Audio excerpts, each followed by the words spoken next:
Lecture 4, ठीक है। Lecture 4 शुरू यहाँ से देखिए, जिसमें हम उन चीजों को देखेंगे क्या क्या हमने पढ़ लिया है। तो अभी उसको देखते हैं, उसके बाद आगे की कार्यक्रम को देखते हैं, ठीक है। लेक्चर 4 यहाँ से देखिए, हमने क्रॉस प्रोडक्ट करना देख लिया, क्रॉस प्रोडक्ट, ठीक है।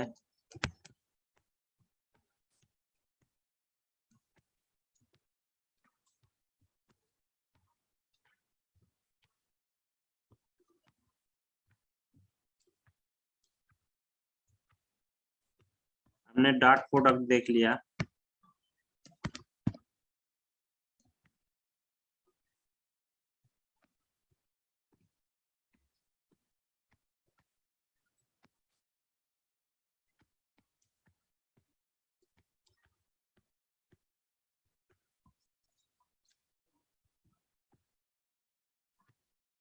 ठीक है। हमने वेक्टर का एडिशन देख लिया, वेक्टर ऑपरेशन में वेक्टर एडिशन देख लिया,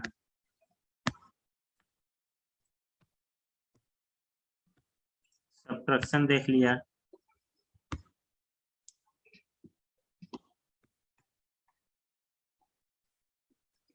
मल्टीप्लिकेशन एंड डिवीजन भी देख लिया है, ठीक है। मल्टीप्लिकेशन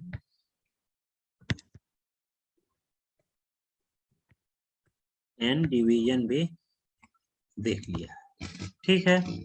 उसके बाद यूनिट वेक्टर देख लिया है, ठीक। यूनिट वेक्टर भी हमारा हो चुका है,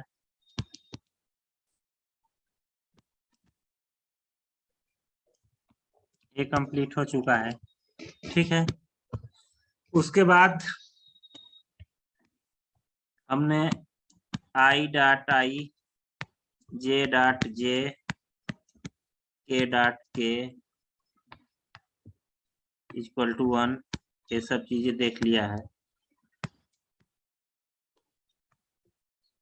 ठीक है।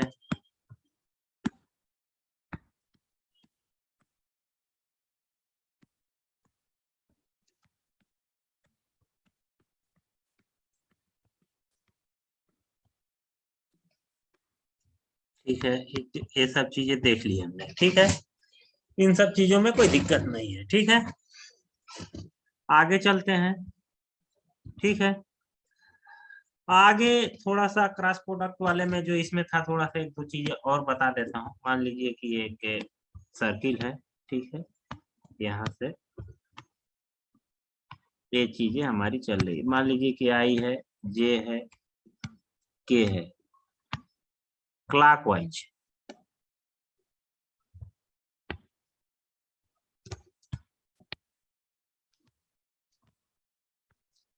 क्लॉकवाइज आई क्रॉस जे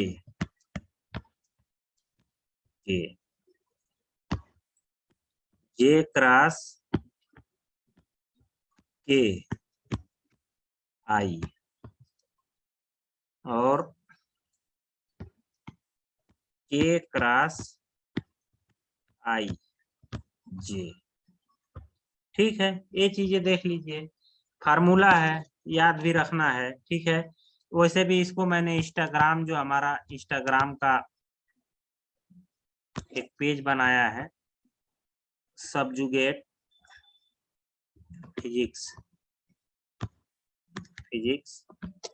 इस पे इसको पोस्ट भी किया गया है, ठीक है। वहां पे बहुत चीजें पोस्ट भी की जाएंगी, बहुत चीजें जो भी, ठीक है। इसी तरीके से ये भी एक चीज देख लीजिए, ठीक है, कि ये जैसे वो क्लॉकवाइज था, ये एंटी क्लॉकवाइज है, एंटी क्लॉकवाइज। तो के जे आई, अब इसमें कैसे बनेगा फार्मूला, इसको देख लीजिए। तो ये हो जाएगा, देखो, आई क्रॉस के, ठीक है, ये माइनस जे होगा, ठीक है। इसी तरीके से एक पे एक उसमें यूज भी हुआ था, एक क्वेश्चन हम लोगों ने पहले वाले लेक्चर में जो सॉल्व किया था तो उसमें यूज भी हुआ था, तो उसको ध्यान रखना, ठीक है। उसके बाद के क्रॉस जे, ये हो जाएगा आई, ठीक है। उसके बाद जे क्रॉस आई, ये हो जाएगा हमारा माइनस के क्रॉस। तो ये चीजें देख ली थी हमने। उसके बाद K cross K equal to 0 as it is, ऐसे ही I cross I equal to J cross J, ये सब 0 होंगे, ठीक है। ये सब चीजें हमने देख लिया है, ठीक है। इसमें कोई दिक्कत नहीं है। एक चीज और चीजों को देखना है, थोड़ा सा उसको देख लेते हैं। उसके बाद आगे एक दो फार्मूला है उनको भी देखना है, क्योंकि फार्मूला एक्चुअली में इम्प्लीमेंटेशन ही सबसे ज्यादा इम्पोर्टेंट है, क्या नाम है कि लेक्चर में, तो उस चीज को भी देखना जरूरी हो गया है। तो देखिए पहले यहाँ से हम लोग चलते हैं, ठीक है। यहाँ पे आइए, तो ये देखिए, ए एक वेक्टर ए है, ठीक है। ए वेक्टर बी है, ठीक है। बीच का एंगल थीटा है। अब इसका रिजल्टेंट निकालना है हमें। रिजल्टेंट आर तो आएगा, आर इसको सीधे सीधे कोई पूछेगा तो vector A plus vector B. R की वैल्यू कितनी होगी जिसको कहीं भी डायरेक्टली यूज कर सकें, कहीं भी इसका इम्प्लीमेंट करके या फिर एप्लीकेशन करके क्वेश्चन में डायरेक्टली हम लोग सॉल्व कर सके। तो इससे पहले एक चीज मैं आप लोगों को बता दे रहा हूँ, पाइथागोरस थ्योरम जो होती है, ठीक है। उसमें मान लीजिए कि ए होता है, ए बी होता है, ए सी होता है, ठीक है। तो जो सी की वैल्यू होती है, सी स्क्वायर बराबर ए स्क्वायर प्लस बी स्क्वायर, ए 90 डिग्री का होता है। नीट वाले लोग इसको याद रख लेंगे, नीट वाले लोग, क्योंकि नीट वाले लोगों को ही सबसे ज्यादा फिजिक्स में दिक्कत होती है फार्मूला के कारण, ठीक है। फार्मूला के कारण दिक्कत होती है, इसको याद रखना है। अब यहाँ पे हमारा जो कॉन्सेप्ट है, जो क्वेश्चन है, वो क्या है, इसको सॉल्व करना है, ठीक है। सॉल्व करते हैं, कोई दिक्कत नहीं। पैरेललोग्राम बनाते हैं, ठीक है। पैरेललोग्राम मेथड से हम इसको सॉल्व करने की कोशिश करेंगे, ठीक। देखिए ये हमारा वेक्टर ए हो गया, ए वेक्टर बी हो गया, एंगल थीटा हो गया, ठीक है, ठीक है, ठीक है। अब देखिए ए इसके पैरेलल यानी कि वेक्टर बी ये भी हो जाएगा, ठीक है। ए एंगल थीटा है, नहीं नहीं, ए रिजल्टेंट है, ठीक है, आर। इसको यहां से एज एज यहां से ऐसे कर सकते हैं, ये हमारा हो जाएगा थीटा, ए भी थीटा हो जाएगा, ठीक है। इसकी वैल्यू भी ए के बराबर हो जाएगी, ठीक है। अब देखिए यहाँ से चीजों को नोटिस करना है। ये देखिए, ये मान लीजिए कि ओ हो जाएगा, ए पी हो गया, ये क्यू हो गया। तो इन केस में अगर आप देख रहे हैं तो ट्रायंगल ओ पी क्यू क्या हो जाएगा, देखो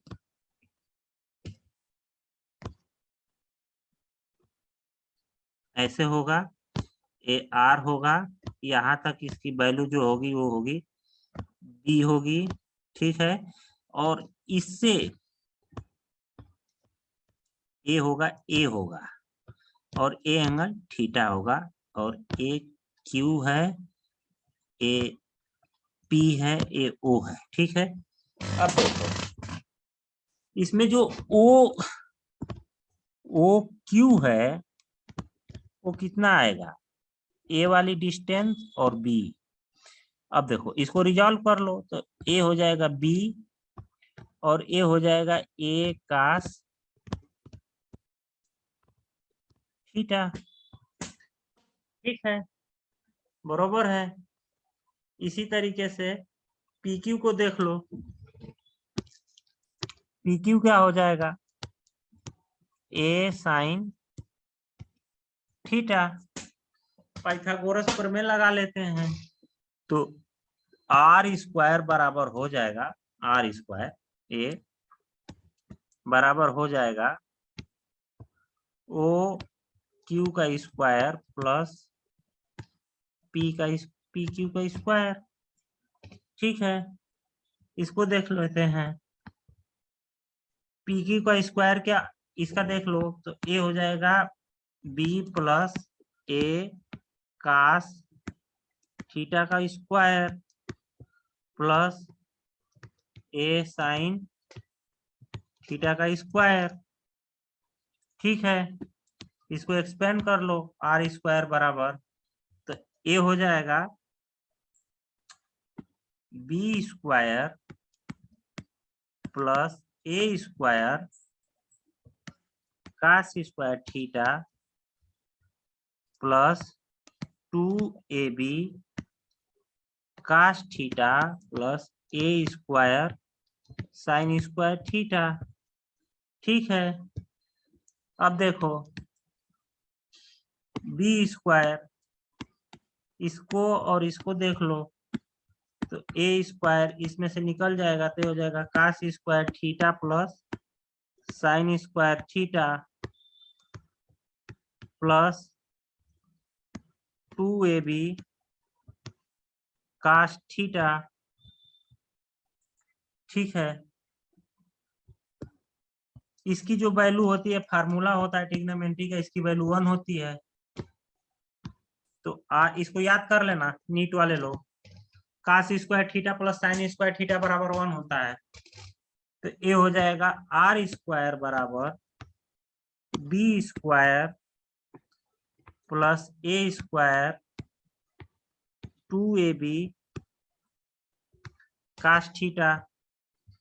तो यही आर की वैल्यू हो जाएगी, आर बराबर under root A square plus B square plus 2ab cos theta. ये आपकी वैल्यू हो गई। ठीक है, इसमें कोई दिक्कत नहीं है। अब एक चीज और पूछता है, मान लो कि बी से, यहां देखो बी से जो रिजल्टेंट आर है कितना एंगल बनाता है, मान लो फाई बनाता है। तो बी से रिजल्टेंट आर की जो कितना एंगल बनाता है उसकी वैल्यू बतानी है। तो tan फाई बात पूछ रहा है, तो देखो ए यानी कि इस एंगल की बात कर रहा है यहाँ पे। तो देखो क्या होता है, tan फाई बराबर क्या हो जाएगा, दिस अपान दिस। तो पी क्यू अपान ओ क्यू, पी क्यू की वैल्यू कितनी है,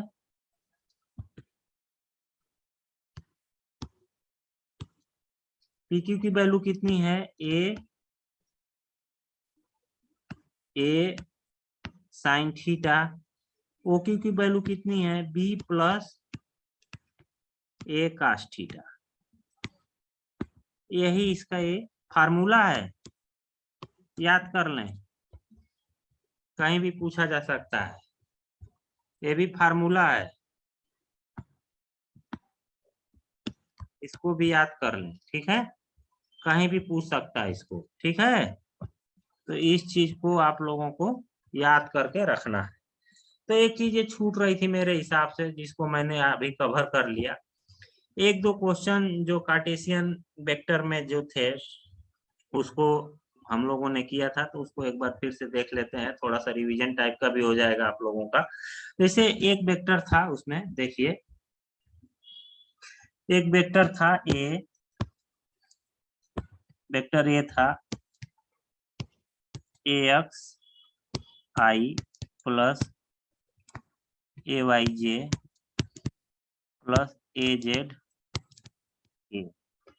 एक वेक्टर था बी, इसकी वैल्यू से बी एक्स आई प्लस बी वाई जे प्लस बी जेड के। ठीक है, इसकी जो वैल्यू हो जाएगी ए डॉट बी। ठीक है, तो इसकी जो वैल्यू मैंने बताया था, इसको रिवीजन के तौर पे दे सकते हो, ए एक्स बी एक्स प्लस ए वाई बी वाई प्लस ए जेड बी जेड। ठीक है, इस पे एक क्वेश्चन कर लेते हैं। ठीक है, जैसे पूछ, मान लीजिए कि कह दे कि एक एक वेक्टर है, क्वेश्चन है, क्योंकि अनंतों का तो एग्जाम में क्वेश्चन ही आता है, थ्योरी नहीं आती है। तो A equal to 3i plus 4j plus 9k। B vector की वैल्यू दे रखा है 2i plus 7j plus k। अब इसमें पूछ रहा है कि ए डॉट बी की वैल्यू बताइए। मान लीजिए कि आपके एग्जाम में आ गया कि ए डॉट बी की वैल्यू बताइए। ठीक है, तो ए डॉट बी की जो वैल्यू आएगी आपकी, यहीं से देख लीजिए, तो ए एक्स बी एक्स। ठीक है, यानी कि 3 multiplied by 2 plus 4 multiplied by 7। इसको क्रॉस मत समझिएगा, देखिए इसको ऐसे कर दिया मैंने, प्लस 9 मल्टीप्लाइड बाई 1। तो ये हो जाएगा 6 प्लस 28 प्लस 9।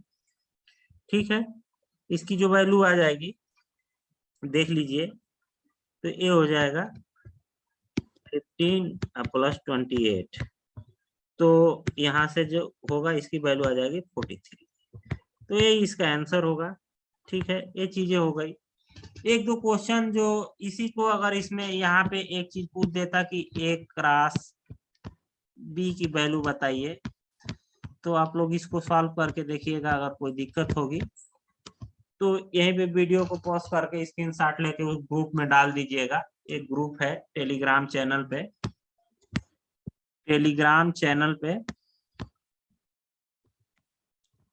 टेलीग्राम ऐप पे एक ग्रुप है, सबजुगेट फिजिक्स।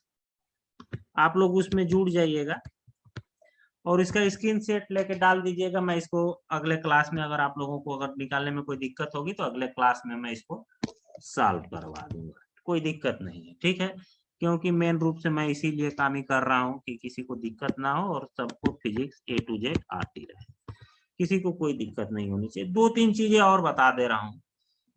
जैसे कहता है कि दो वेक्टर हैं, वो ऑर्थोगोनल है। जैसे 2 वेक्टर आर ऑर्थोगोनल। तो ऑर्थोगोनल का मतलब ये होता है कि दोनों के बीच का जो एंगल है वो 90।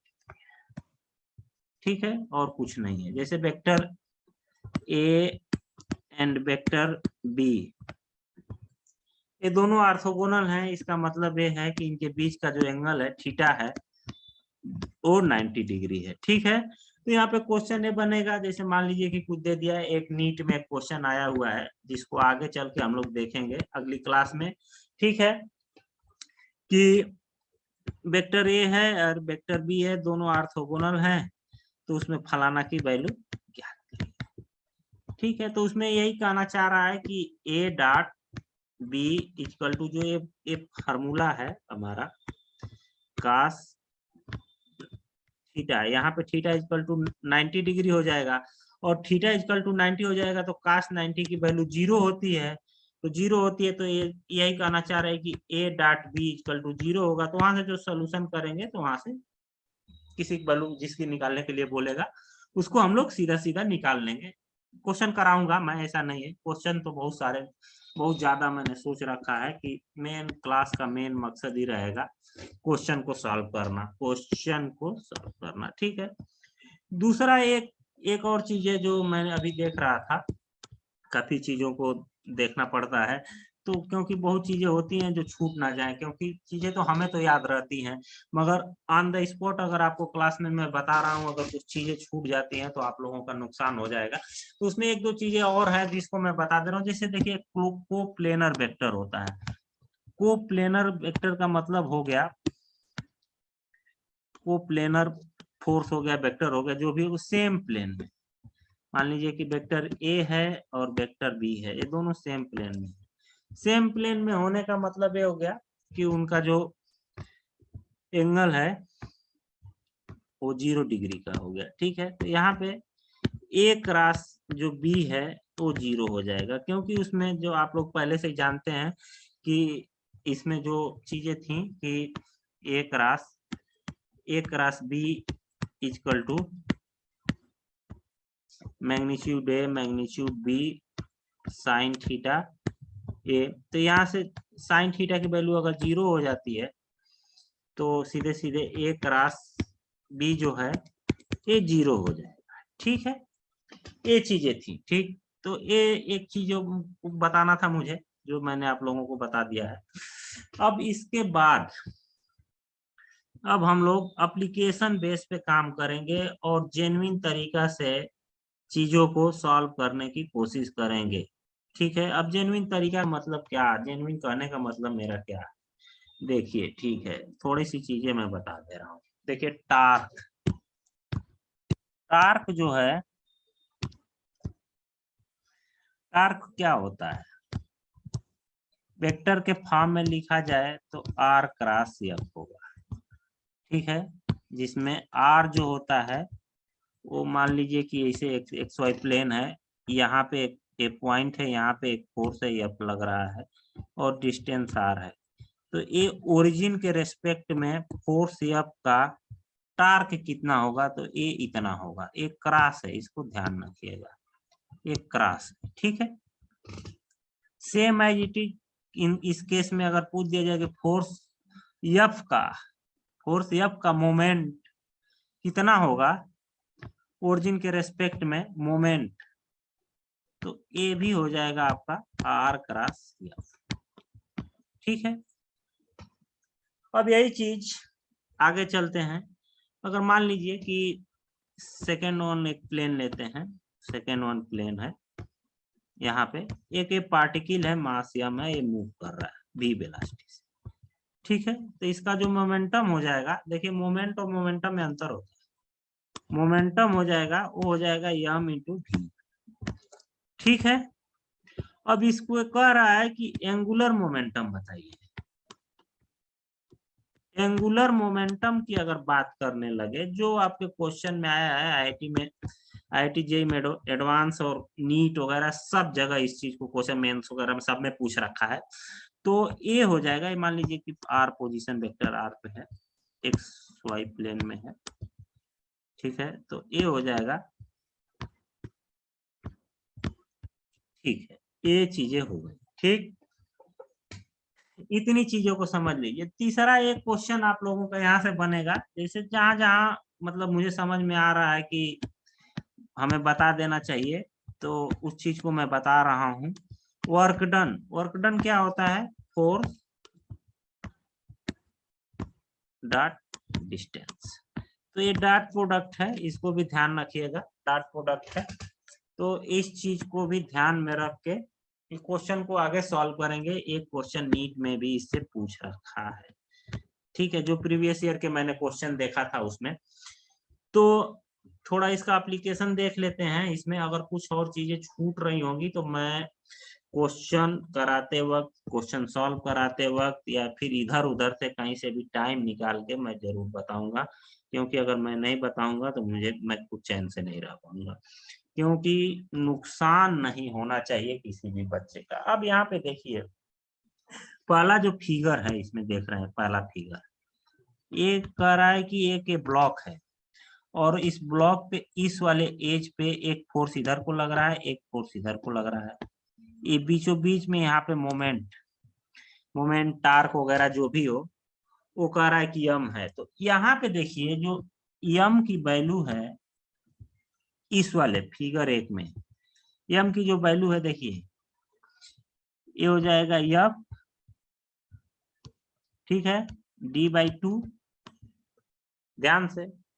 सेकंड देखिए, ये इधर को फोर्स है तो अगर इधर को पॉजिटिव मानते हैं तो इधर को निगेटिव होगा, तो A already negative, force F multiplied by d/2, तो इसका जो टोटल मोमेंट आएगा वो आएगा Fd, ठीक है। वही केस यहाँ पे देखिए, फोर्स की पोजीशन को चेंज कर दिया, फोर्स की पोजीशन को चेंज कर दिया, मगर तब भी मोमेंट की वैल्यू चेंज नहीं हुई। सेम एज इट इज उसको भी लगा के देखिएगा, फोर्स की पोजीशन को चेंज करने पे इसको पॉजिटिव ले रहा है, इसको नेगेटिव ले रहा है, यहाँ पे इसको पॉजिटिव ले रहा है, इसको नेगेटिव ले रहा है। इसी तरीके से फोर्स की पोजीशन को चेंज करने में इसमें भी जो मोमेंट आएगा वो आएगा Fd। इस वाले केस में भी फोर्स की पोजीशन को चेंज करने के बाद भी जो मोमेंट आएगा वो भी Fd। अब ये क्या कर रहा है कि फोर्स को डबल कर दिया और डिस्टेंस कम कर दिया, तब भी कोई दिक्कत नहीं है, इसको पॉजिटिव लेगा, इसको नेगेटिव लेगा, तो देखिए 2F इंटू d/4 आप, ठीक है, ये माइनस है, 2F d/4, जब इसको सॉल्व करेंगे तो ये भी Fd के बराबर ही आएगा। तो इसमें ये बताना चाह रहा है कि पोजीशन को चेंज करने से टार्क की वैल्यू या फिर मोमेंट की वैल्यू चेंज नहीं होती। अब यही सेम चीज यहाँ पे देखिए, एक क्वेश्चन है, ये फिगर में इसको ध्यान से देखना है, कैसे क्वेश्चन बन रहा है, ध्यान देना है। कह रहा है कि ए के फोर्स है जो ए पे लगता है, तो ये पॉइंट है, ये बी है, ठीक है, फोर्स एफ है। अब देखिए इक्विवेलेंट क्या कह रहा है कि बी पे एक फोर्स इधर को लगा दिया और इसी के ठीक अपोजिट में एक फोर्स इधर को भी लगा दिया, यहाँ पे देख सकते हैं इसको और इसको, कोई दिक्कत नहीं होगी, क्योंकि ये उस समय भी इस पे रिजल्टेंट फोर्स एफ लग रहा था, इस समय भी रिजल्टेंट फोर्स एफ लग रहा था। मगर अब देखिए क्या होता है कि इस फोर्स का और इस फोर्स का एक मोमेंट यहाँ पे जनरेट हो जाएगा और ये हो जाएगा Fd, ठीक है, और ये फोर्स यहाँ पे ट्रांसफर होके, यहाँ से फोर्स जो बी से ट्रांसफर होके यहाँ पे, तो जब भी फोर्स अगर एक पोजीशन से दूसरे पोजीशन पे ट्रांसफर होता है तो मोमेंट के साथ ट्रांसफर होता है, तो इसको ध्यान रखना है, ठीक है। जैसे एक एग्जांपल के तौर पे मैं दिखा दे रहा हूँ यहाँ पे, एक एग्जांपल, एकदम मार्वलस एग्जांपल लेते हैं जो एक्स वाई प्लेन में हम लोग लेते हैं। जैसे देखिए ये ओरिजिन है, ये वाई है, ये एक्स, ठीक है, ये एफ है। अब ये कह रहा है कि इसको ट्रांसफर करके यहाँ ले आते हैं, कोई दिक्कत नहीं है, ट्रांसफर करते हैं। देखिए एक फोर्स इसको इधर ले आते हैं, लगाते हैं, एक फोर्स इधर लगा, एफ एफ, ठीक है, कोई दिक्कत नहीं है। अब देखो इस फोर्स और इस फोर्स, देखो इसकी पोजीशनिंग यहाँ से है, इसकी इफेक्टिव डिस्टेंस ये हो गई, ठीक है, मान लो कि ये डिस्टेंस डी है, ठीक है। अब इस फोर्स को, अब इसका ये रिजल्टेंट एक मोमेंट हो जाएगा, तो इसका जो मोमेंट हो जाएगा कहीं ये बीच में लगेगा, रिजल्टेंट मोमेंट, ठीक है। तो यहाँ पे फोर्स तो एफ हो गया, ओरिजिन पे ट्रांसफर होके आ गया, मगर एक यहाँ पे मोमेंट भी ले आया जिसकी वैल्यू हो गई एफ डी। तो इस चीज को समझना, इसमें कोई बहुत रॉकेट साइंस नहीं है, फोर्स का ट्रांसफर होने पे मोमेंट आता है, ठीक है।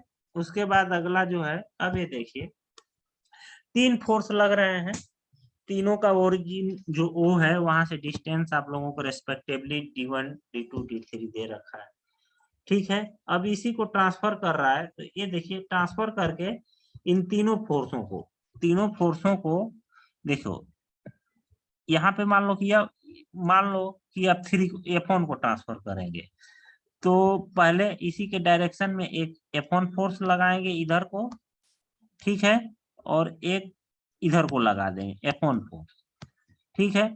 अब देखो इस F1 फोर्स और इस F1 फोर्स से एक मोमेंट जनरेट होगा, उस मोमेंट यहाँ पे लगेगा, उस मोमेंट की वैल्यू होगी F1 D1। ठीक है, सेम एज इट इज इसको करेंगे। तो देखो इसको क्या नाम है कि करते हैं, तो इसको इसी के डायरेक्शन में एक फोर्स इधर लगता है, एक फोर्स इधर लगा देते हैं। तो अब ये इस फोर्स को देखो, ये F2 हो जाएगा। तो वही चीज यहाँ पे किया है, ये F2 हो जाएगा। अभी इसके और इसके रिजल्टेंट से एक फोर्स आ जाएगा F2D2 और एक फोर्स F1 ये यहाँ पे आ जाएगा, ओरिजिन पे आ जाएगा, same as it is F3 के लिए आ जाएगा। तो वही यहाँ पे चीजें की है, देखो एक जगह ये F1 कर दिया, F2D2 कर दिया, F3D3 कर दिया, और तीनों फोर्सों को ओरिजिन पे लेके चला आया। तो इसमें कोई दिक्कत नहीं होनी चाहिए, क्योंकि ट्रांसफर करना मैंने चीजों को बता दिया। अब देखो इन तीनों फोर्स, अब ये क्या कर रहा है कि मोमेंटो का रिजल्टेंट निकाल दे रहा है डायरेक्शन के साथ, एंटी क्लॉकवाइज क्लॉकवाइज सीधे सीधे जोड़ दे रहा है।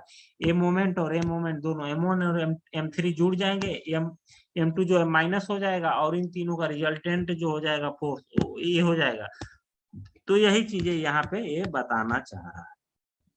तो देखो वेक्टर में इतनी चीजें जो थी, जो थ्योरी में थी, कुछ चीजें थ्योरी की अगर छूट रही होंगी, मैं इस चीज को अभी भी बताऊंगा, ऐसा नहीं है। मगर अभी मेरे तरीके से जो भी चीजें बताई गई हैं वो टोटली बेस्ट बताई गई हैं। और आगे भी अगर किसी को दिक्कत होगी तो डायरेक्टली मेरे टेलीग्राम चैनल पे क्वेश्चन को डाल देगा, मैं वहां से आप लोगों को कोई भी क्वेरी होगी तो उसको सॉल्व करूंगा। अब अगला वाला जो लेक्चर हमारा 5 होने वाला है, लेक्चर 5, उसमें ज्यादा से ज्यादा क्वेश्चन को सॉल्व करेंगे। और क्वेश्चन को सॉल्व करते वक्त मैं पहले भी बता दे रहा हूँ, क्वेश्चन को सॉल्व करते वक्त जो भी थ्योरी होगी उसको वहां पे बताया जाएगा। तो जिन लोगों का चीजें छूट गई होंगी वो लोग वहां से भी देख सकते हैं। तो इस वीडियो को हम लोग यहीं पे समाप्त करते हैं। तब तक के लिए नमस्कार, जय हिंद, जय भारत।